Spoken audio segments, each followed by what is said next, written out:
Damos la bienvenida en el estudio de los desayunos de 24 horas a María Paula Romo, ministra de Gobierno. Ministra, buenos días, bienvenida a nuestro programa. Buenos días, Janet, muchas gracias. Empecemos por el tema más actual. Hoy termina la emergencia en las cárceles del país. Sin embargo, pues todavía vimos durante la emergencia varios incidentes dentro de las cárceles que terminaron con la muerte de algunos PPLs, desorden y todavía como falta de control dentro de las cárceles del país. ¿Cómo evalúa usted la situación y cómo se enfrentará de aquí en adelante ya sin emergencia? Sí, efectivamente, en el tema de las cárceles la situación es compleja, es una crisis que se ha cocinado durante muchos años, no se va a resolver de un día para el otro. Hay varias cosas que creo que se han conseguido en este periodo. El día de ayer, por ejemplo, el ministro encargado del tema de las cárceles, el ministro Moncayo, tuvo una pequeña ceremonia porque los guías penitenciarios pasaban por primera vez desde la aprobación de este código al COESCOP, el Código de Entidades de Seguridad, permitiéndoles tener no solamente un plan de carrera, la posibilidad de ascenso, sino también mucho más control y un régimen disciplinario claro. Esta es un pequeño avance, diría yo.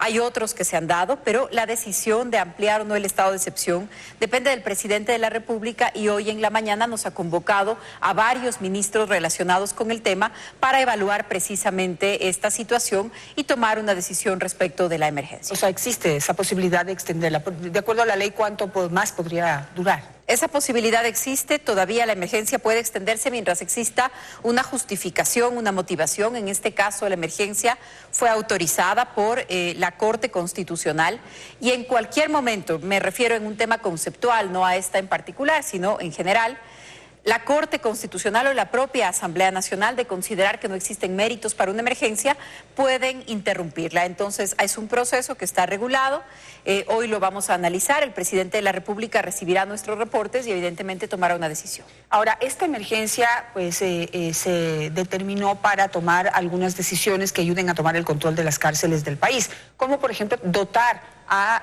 la policía y también a los guardias de seguridad de las cárceles de varios implementos para que puedan enfrentar a otro nivel a los delincuentes que, como hemos visto, han estado armados y de todo. Entonces, ¿cómo evalúa esa parte? ¿Qué tan dotados están? O sea, ¿qué se ha hecho en ese sentido?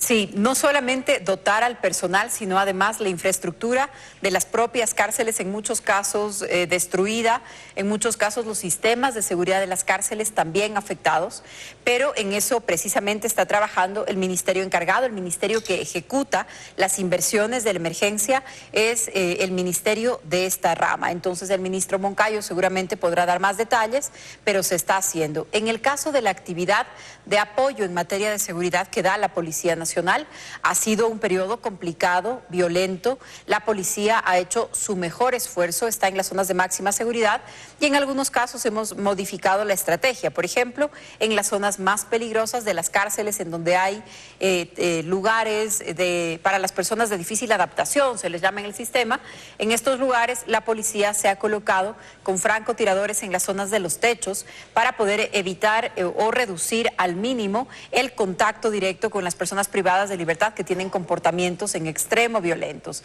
Para esto expedí yo misma un acuerdo ministerial respecto del tema para reglamentar estos procedimientos. Es parte de lo que hemos estado haciendo.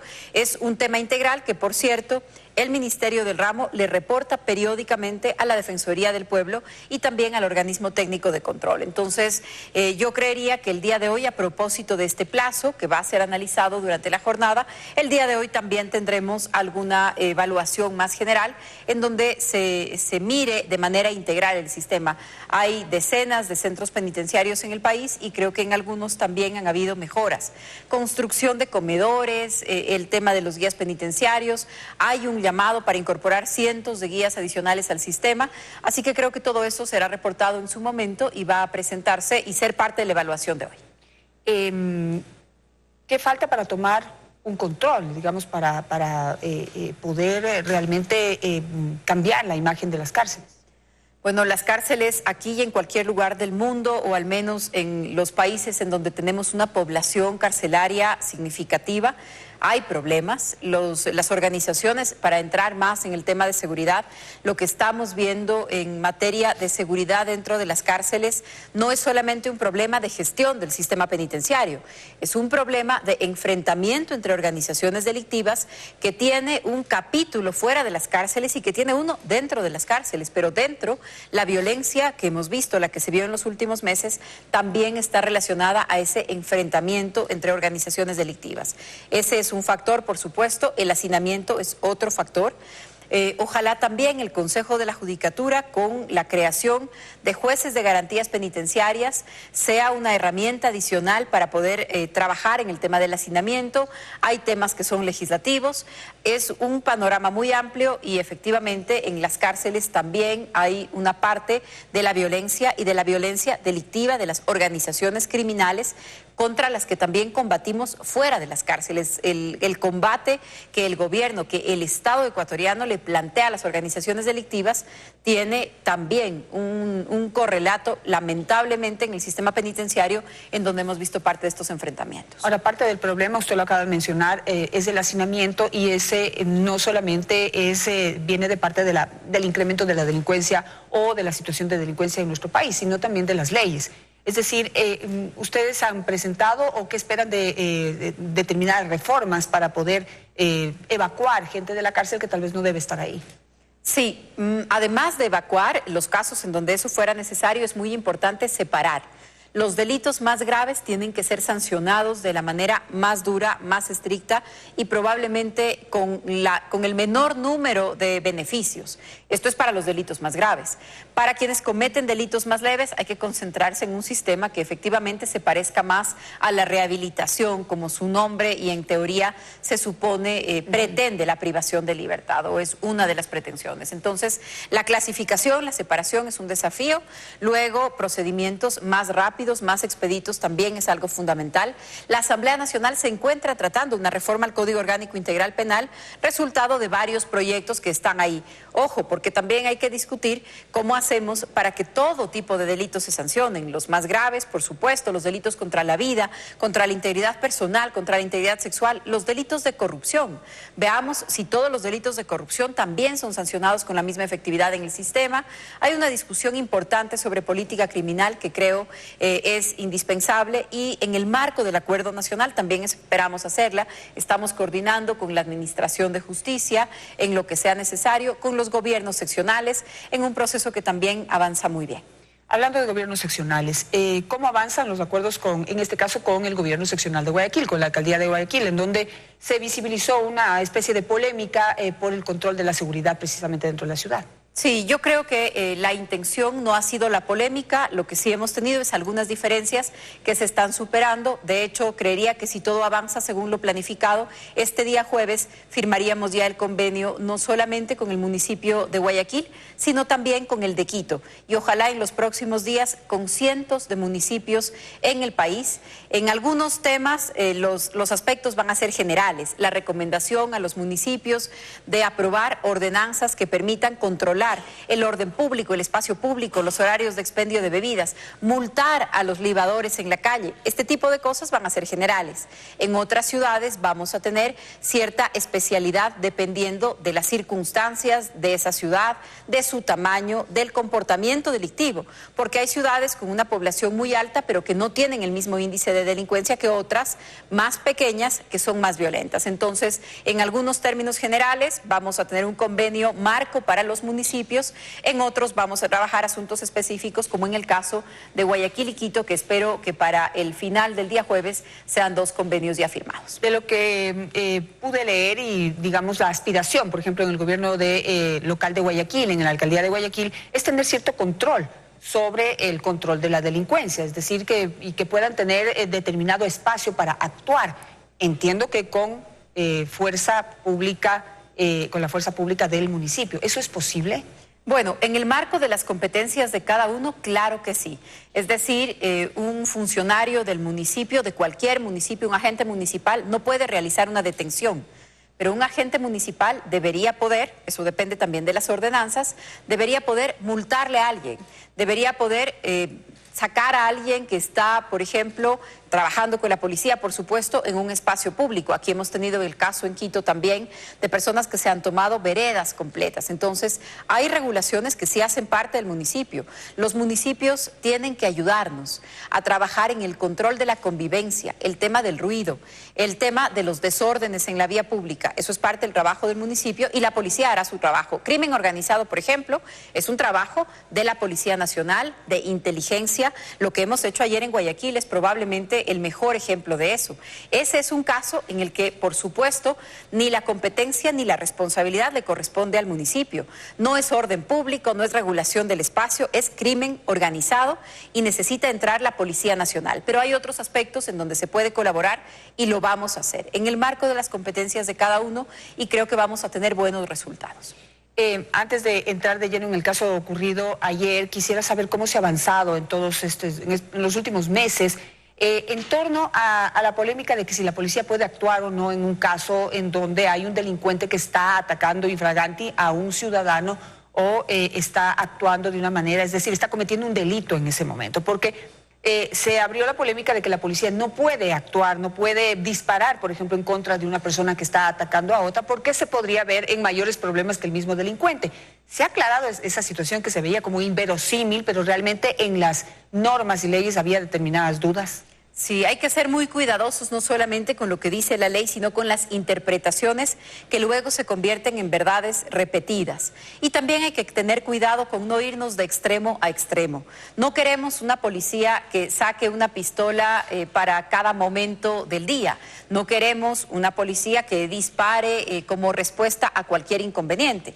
Pero tampoco queremos una policía que cuando ve amenazada la vida de un ciudadano no tome con frontalidad y con decisión la resolución de hacer uso de su arma, que no necesariamente tiene que ser un uso letal, hay unas reglas para eso. Entonces hay que encontrar un justo medio. La policía no solamente tiene la posibilidad de usar la fuerza, tiene el deber de usar la fuerza cuando esto sea necesario para salvaguardar la vida o la integridad, la suya o la de un ciudadano que está siendo atacado. Entonces, existiendo unas reglas, yo creo que también hemos trabajado en materia de capacitación. Ojalá lográramos que en materia de la ciudadanía, de la opinión pública, también alcancemos ese justo medio. No se trata de un policía, como digo yo, que utilice el arma como su primera respuesta. Hay unas reglas para hacerlo, pero tampoco queremos policías agredidos, tampoco queremos policías faltados al respeto por los ciudadanos. Y por supuesto, cuando esto sucede, también hay consecuencias. En el Ecuador, en lo que va del año, tenemos 876 sanciones, 876 personas sentenciadas por agredir a un policía. Entonces, no es cierto que al policía se le pueda agredir, a ninguna persona se la puede golpear, pero más todavía cuando se trata de una autoridad que tiene que imponer este orden. Son, evidentemente, en la mayoría de los casos, contravenciones menores, pero el mensaje tiene que estar claro. Parte del trabajo de la policía es imponer el orden y si es que los ciudadanos no se sienten frente a una autoridad, no se puede hacer el trabajo. Hay que encontrar ese justo medio. Tenemos algunos casos que son polémicos, pero en términos generales, una actuación correcta de la policía. Yo lo decía el día de ayer, la policía ha realizado en lo que va del año más de 20.000 detenciones. 20.000 detenciones impecables y muchas veces nos concentramos en discutir una detención o dos detenciones en el país. Y para entrar en esos dos casos particulares, hablemos de el ataque al abogado Llerena el día de ayer. Terminó con la captura de los delincuentes. ¿Cómo funcionó este operativo? Este es un caso con una muy buena resolución. Hay que felicitar el trabajo que hizo la policía en las últimas horas sobre este caso. Es un caso que alerta a la población no solamente por las características, por que la persona atacada se trataba de un abogado, de una persona pública, lo cual da una idea también de muchísima exposición, pero también es muy grave por el tipo de delito. El sicariato es un delito gravísimo, no podemos permitir que haya la sensación de impunidad, así que la reacción fue oportuna y fue contundente. Están detenidos en este momento 7 personas que estuvieron involucradas en este caso. Los responsables, los que dispararon, los que hicieron el pago, los que ayudaron a esconder el carro, los que se llevaron la moto. Esto también nos da una idea general para que no solamente sean las últimas personas o los últimos responsables en la cadena. La Policía Nacional ha detenido a 7 personas con indicios, con elementos suficientes para establecer esta responsabilidad. Ya se hicieron las pruebas ayer de cotejamiento de las balas y de las armas, porque hay 2 armas que fueron encontradas. En una de las armas hay coincidencia plena con la que se hizo los disparos contra el abogado Llerena, y también se encontraron ya y se pusieron en su cadena de custodia el automóvil que interrumpió el tránsito del abogado Llerena y la moto en la que se trasladaban quienes hicieron los disparos. Entonces, es un caso en donde todos los elementos, o la mayor parte de los elementos, se encuentran ya a órdenes de la justicia en una cadena de custodia. Se están haciendo todos los exámenes que correspondan y en este momento la responsabilidad es de fiscales y jueces, que tendrán además que esclarecer el móvil de este atentado. Los detenidos han reconocido su participación en los hechos, Así incluido el autor intelectual. Aparentemente sí, los detenidos, al menos quienes hicieron los disparos, han reconocido que fueron los responsables de hacer los disparos. Es un caso en donde los elementos están bastante claros. Ahora, se habla de una causa y esta causa ha sido planteada por uno de los detenidos. Esa causa es algún caso de defensa de algún narcotraficante por parte del abogado como parte de su ejercicio profesional. ¿Es así eso? ¿Eso es lo que han dicho estos delincuentes? Eso es lo que han dicho las personas que están detenidas. Las personas que están detenidas hicieron relación, hicieron alusión, relataron motivos relacionados al trabajo en calidad de abogado del señor Llerena. Eso es lo que relataron los detenidos. Por supuesto, ya la Fiscalía, con todos esos elementos, tendrá que darnos lo que se conoce como la verdad procesal, para saber exactamente a qué casos se refieren o si hay personas que pudieran ser responsables y que no han sido todavía vinculadas al proceso. Este es el segundo caso de lo que yo tengo registrado de abogados o personas naturales que son agredidas en la calle por parte de este tipo de delito que es el sicariato. ¿Cómo se está abordando esta nueva faceta, digamos, de la delincuencia ecuatoriana? Porque si bien sí se han tenido casos de sicariato, no han sido a este nivel. O sea, no hemos visto como estos casos tan dirigidos hacia personas que ya tienen una visibilidad pública importante, o no sé usted cómo lo evalúa, cómo los clasifica y cómo se puede enfrentar este tipo de delito. Hemos tenido casos en el país y tuvimos algún momento con organizaciones delictivas, me refiero hace algunos años ya, con organizaciones delictivas que se especializaban en esto, dedicadas específicamente a esto. Las organizaciones en términos generales han sido desarticuladas, pero cuando tenemos uno de estos casos hay que investigarlo hasta el final. Son casos esporádicos. Tenemos un caso pendiente de resolución de un fiscal que había sido destituido meses antes, también relacionado aparentemente con algún tema de crimen organizado. Había sido destituido meses antes por la Administración de Justicia, luego fue restituido y luego sufrió un atentado de estas características. La investigación avanza bastante bien, pero mientras no lleguemos a el momento en donde se pueda entregar a la Fiscalía, formular cargos, etcétera, no puedo comentar más detalles, pero este caso, que es un caso particular que se ha dado a lo largo de este año, me referiría yo a estos 2 casos en los 8 meses de este año. En este caso también las investigaciones están muy avanzadas. El otro caso en particular, circularon unas imágenes por redes sociales en donde se veía un asalto a una mujer con un pequeño niño, y en el momento del asalto, en el que terminaba el asalto, llega un policía en una moto que resulta ser el esposo de la señora y actúa inmediatamente para perseguir y detener al delincuente. Luego se ven unas imágenes en donde el policía se sobrepasa, digamos, en su responsabilidad o funciones frente a un delincuente que ya está reducido en el piso. Ha habido muchas críticas en torno a esa reacción. El policía le patea 1 o 2 veces al delincuente. Usted ha respondido sobre este caso. ¿Qué nos puede decir?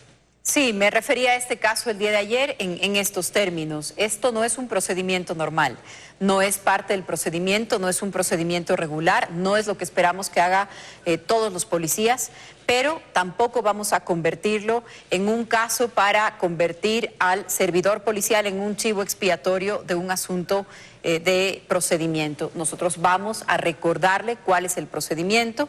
Entiendo yo que ha recibido ya una llamada de atención de parte de sus superiores para cumplir el procedimiento, pero también va a tener todo nuestro respaldo. ¿En qué sentido?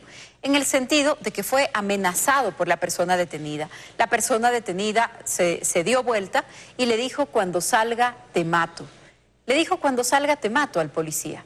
Y nuestra mayor preocupación es la alta probabilidad de que salga.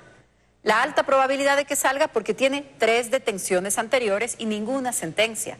Ha sido detenido por narcotráfico, por tenencia de armas y por robo este mismo ciudadano y en ningún momento ha recibido una sentencia.